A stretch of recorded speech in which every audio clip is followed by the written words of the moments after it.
मी नाराज आहे तर 100% नाराज आहे. हे नैसर्गिक आहे नाराजी, की मी इच्छुक होतो, आजही आहे. जोपर्यंत बी फॉर्म भरून कलेक्टरकडे जात नाही तोपर्यंत प्रत्येक इच्छुकांनी इच्छुकच राहावं. देवेंद्र फडणवीसांची माझे मित्र आहेत, ते त्यांचा मी आदर करतो, त्यांच्या शब्दाबाहेर मी जाणार नाही आहे. परंतु माझं दुःख मी त्यांना क्लिअर केलेलं आहे. नाही हे लक्षात आल्यावर काल राज्याचे मंत्री रवींद्र चव्हाण तुम्हाला भेटायला आले होते. तुम्ही नाराज आहेत अशा चर्चा आहे. तुम्हाला उमेदवारीची अपेक्षा होती ती मिळाली नाही म्हणून, आणि त्याच्यानंतर काही वेगळ्या चर्चाही येतात की तुम्ही त्यांच्याकडे रवींद्र चव्हाणांकडे उमेदवार बदला अशी सुद्धा मागणी केली.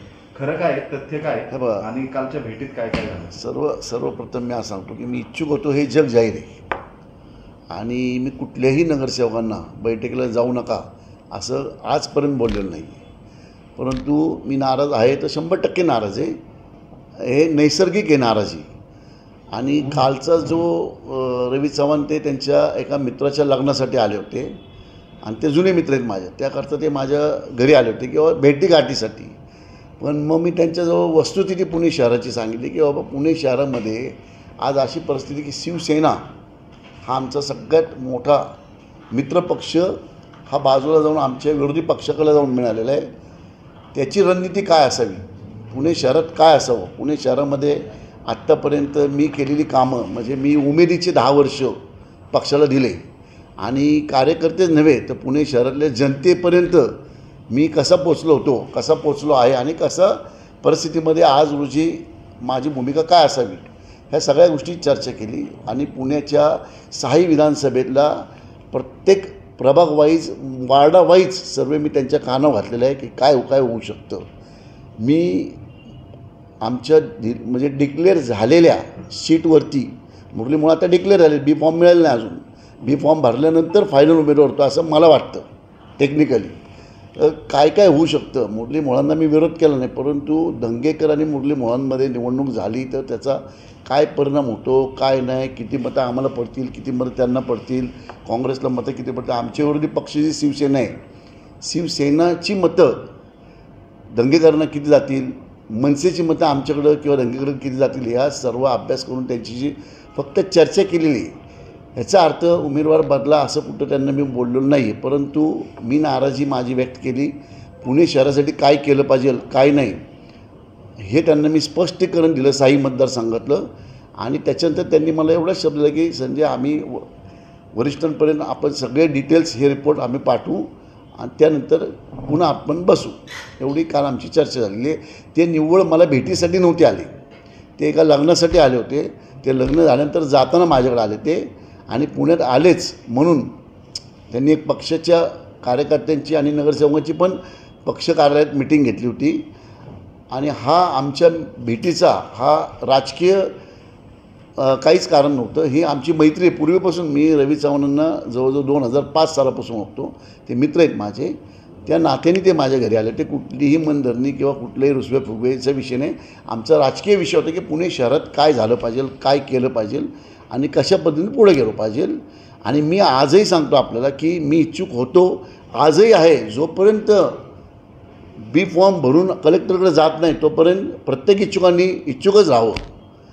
ह्याच्यामध्ये मुरली मुळांना विरोध करण्याचा विषय नाही. मुरली मुळ माझे मित्र आहेत, परंतु मी पण इच्छुक आहे. जोपर्यंत त्यांना फॉर्म मिळत नाही तोपर्यंत मी इच्छुक राहणार. मी माझे प्रयत्न करत राहणार. भाजपने अधिकृत यादी जाहीर केली, त्याच्यामध्ये मुरली मोहनचं नाव आहे. आता नाव अधिकृत नावं 100% डिक्लेअर होतात. पूर्ण देशामध्ये अधिकृत नावे जी डिक्लेअर झाली त्यातले बरेच परिस्थिती किंवा तिकीट डिक्लेअर झाल्यानंतर आज पुणे शहरामधलं तिकीट एवढं लवकर डिक्लेअर काय करायचं कारण होतं, कारण तिकीट डिक्लेअर झाल्यानंतर संपूर्ण भारतामध्ये प्रत्येक सर्वे होतो. भारतीय जनता पक्षामध्ये तिकीट डिक्लेअर झाल्यानंतर सुद्धा एक सर्वे की त्याचा इफेक्ट काय होतो का, किती लोक विरोध करतात त्याला, किती लोक त्याच्या पॉझिटिव्ह असतात, समोरचा उमेदवार कोण येतं, त्यांची तुलना केल्यानंतर पण एक सर्वे असतो.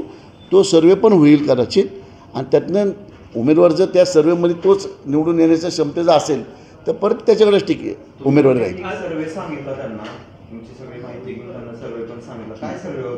नाही, आता तो आमचा बघा, हे काही कुठलं चॅनल नाही की आम्ही सर्वे सांगत बसायला. पक्ष नेतृत्वाकडे मी माझं मत मांडलं आहे. मी जो सर्वे केला तो पण त्यांना सांगितला. त्यातून काय निष्पन्न, असं काही निगेटिव्हच सर्वे असतो असं काही नाही. जो काही सांगितलं तो आमच्या पक्ष लेवललाच मी सांगितलेलं आहे, आणि ते आमच्या पक्षाच्या काही गोष्टी प्रेस आणि सर्वप्रथम मी प्रेस कॉन्फरन्स बोललेलं नाही आहे. मी नुसतं अरुणला एक फोन केला होता, अरुणकडनं सगळ्यांना कळलं आणि आपण आलात. तर हे आम्ही आमच्या सिक्रेट काही गोष्टी असतात, त्यामुळे त्या पब्लिकसमोर किंवा प्रेससमोर सांगणं योग्य नाही. तुम्ही फॉर्म मिळेपर्यंत मी इच्छुक आहे, याचा अर्थ तुम्ही उमेदवार बदलायची मागणी करताय? मी उमेदवार बदलण्याची मागणी केली नाही आजपर्यंत. मी माझी इच्छा व्यक्त केलेली आहे आणि मी माझ्याकडनं काय होऊ शकतं पक्षासाठी, आज पक्षामध्ये काय काय होतं आहे पुणे शहरामध्ये, ह्या सगळ्या सविस्तर गोष्टी. मी 6 वर्ष खासदार होतो. पुणे शहरामध्ये महानगरपालिका असतील, विधानसभा असतील, लोकसभा असतील, यात माझं किती योगदान राहिलेलं आहे. म्हणजे आज आपण 45 ते 55 हे 10 वर्ष उमेदीचं वय असतं, ते वय मी पक्षाला दिले आणि पक्षात काय काय कामं केले हे मी सर्व रवी चव्हाणांना काल सांगितलेलं आहे, देवेंद्र फडणवीसांना पण सांगितलेलं आहे. एबी फॉर्म भरण्यापर्यंत शेवटच्या टप्प्यात उमेदवार बदलू शकतो असा काही सर्वेमध्ये रिपोर्ट आहे का? आत्ता अजून सर्वे पूर्ण झालेलं नाही, परंतु जितकं झालं तितकं मी रवी चव्हाणांजवळ सांगितलेलं आहे. तोपर्यंत तुम्ही आता पार्टीच्या प्रचारामध्ये, मीटिंगमध्ये, कार्यक्रमामध्ये सहभागी होणार का? नाही, मी आधीच सांगितलेलं आहे, देवेंद्र फडणवीसांची माझे मित्र आहेत, ते त्यांचा मी आदर करतो, त्यांच्या शब्दाबाहेर मी जाणार नाही आहे. परंतु माझं दुःख मी त्यांना क्लिअर केलेलं आहे. त्याच्यावरती नंतर जो काही निर्णय होईल तो त्यानंतर मी प्रचार काम सक्रिय दिसेल आपल्याला. नगरसेवकांनी देखील तुमची भेट घेतली अशी चर्चा आहे, काय चर्चा? आता नगरसेवक, आता बघा नगरसेवक ज्या नाही, मी आता कुणालाही सांगितलं नाही काही वाईट. मी सांगितलं जिथं पक्ष बोलवलं तिथं सगळ्यांनी जाणे, पक्षाचं काम चालू ठेवणे. कदाचित उमेर बदलला तर ते माझ्या कामाला येईल पक्षकार्य, नाही बदललं तर मुलीसाठी कामाला येईल. त्यामुळं पक्षाचं काम थांबवा असं कोणालाही मी सांगितलं नाही, कोणाला सांगणारही नाही. मी माझं फक्त दुःख पक्षश्रेष्ठींपर्यंत पोहोचवण्याचा प्रयत्न केला. तुम्हाला आशा आहे का उमेदवार बदलतील? आता हे सर्व पक्षश्रेष्ठींकडे होते. मी आधी इच्छुक होतो, तरी मुरलीचं नाव पुढं आलं, त्यामुळं ते काही सांगता येत नाही. आपण आपलं दुःख मांडत राहायचं असतं. रडल्याशिवाय आई पण दूध देत नाही आजकाल. पूर्वीच्या आया ज्या होत्या त्यांना ओळखायचं, अरे मुलगा आता 9 वाजता दूध पिलं, आपल्याला 12ला द्यावं लागेल. आता असं काही नाही, रडल्याशिवाय मुलाला जवळ घेत नाही, हाच प्रकार असं म्हणावं लागेल आपल्याला. बाकी काही जास्त आत्ता बोलणं योग्य नाही.